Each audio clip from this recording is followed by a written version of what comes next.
4 days to the general election, however, we are seeing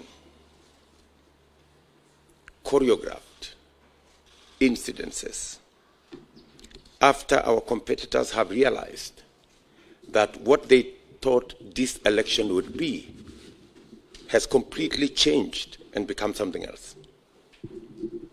Our competitors have realized that they have lost this election. And as a result, in panic, they have sponsored all manner of opinion polls. I think there have been maybe 10 opinion polls in the last 2 weeks saying more or less the same thing, meaning they don't even believe in their own lies. That's why they have to repeat them so many times. We don't mind that. They can deceive themselves as much as they want. But we are concerned about a couple of things that are going on in Kenya. We are concerned, and that is why we are here today. We are concerned about meetings that are being organized in dark places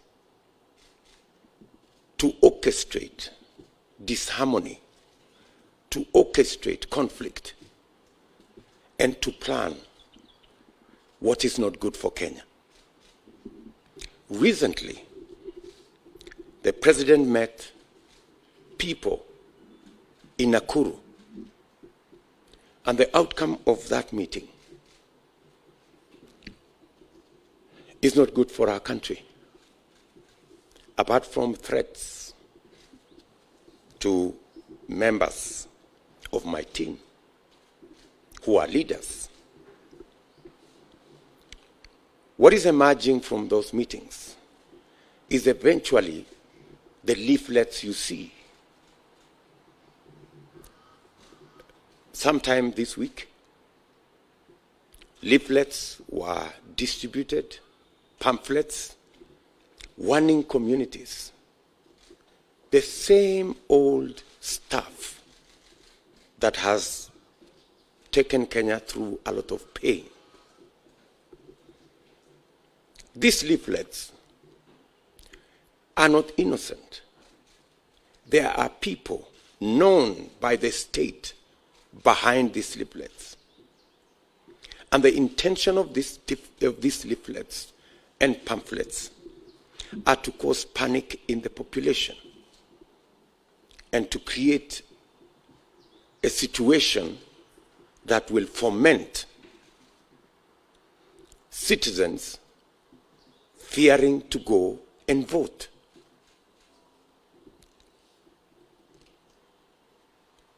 As Kenya Kwanza, we want the Director General of the National Intelligence Service to tell the country what is going on.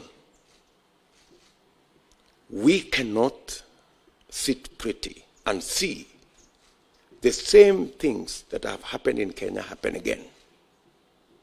We committed ourselves after 2007 that we will never, ever again go back to the politics of ethnicity and division and violence.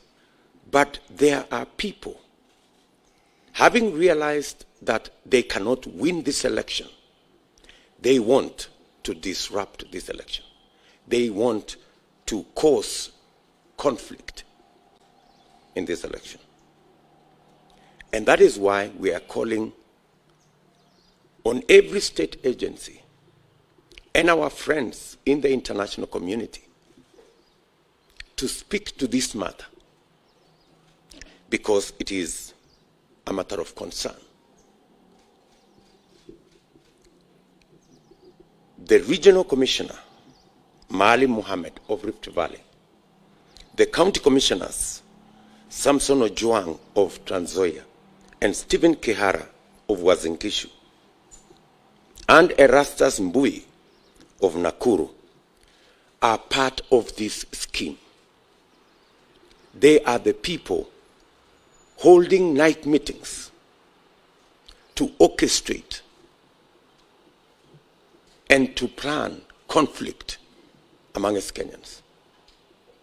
And unfortunately, the President of Kenya is aware. We are asking His Excellency the President, in his constitutional duty as the President of Kenya, to ensure that the country is safe and to stop these people from planning the evil that they are planning. The President knows them very well.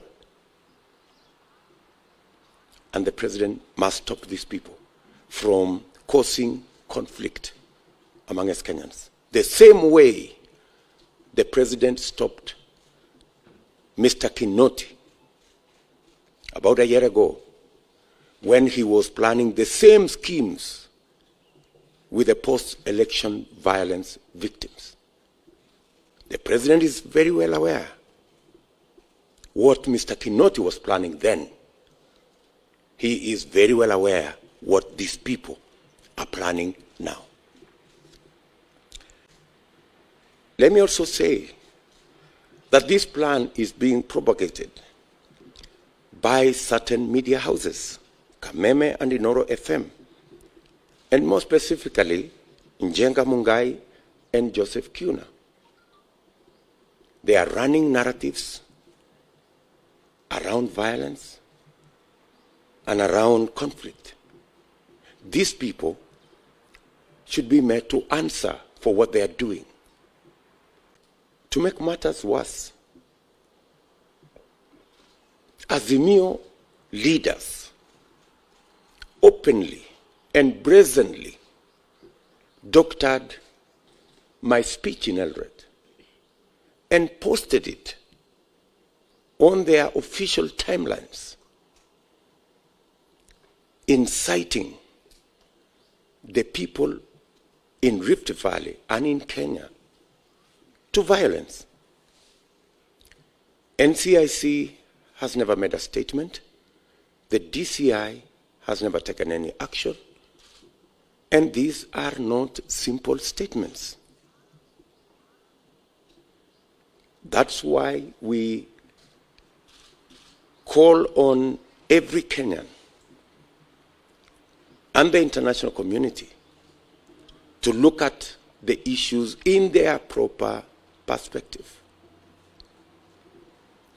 When senior leaders in Azimio brazenly incite Kenyans on their official timelines, we want to thank Twitter for pulling down the inciting video posted by Joho on matters violence.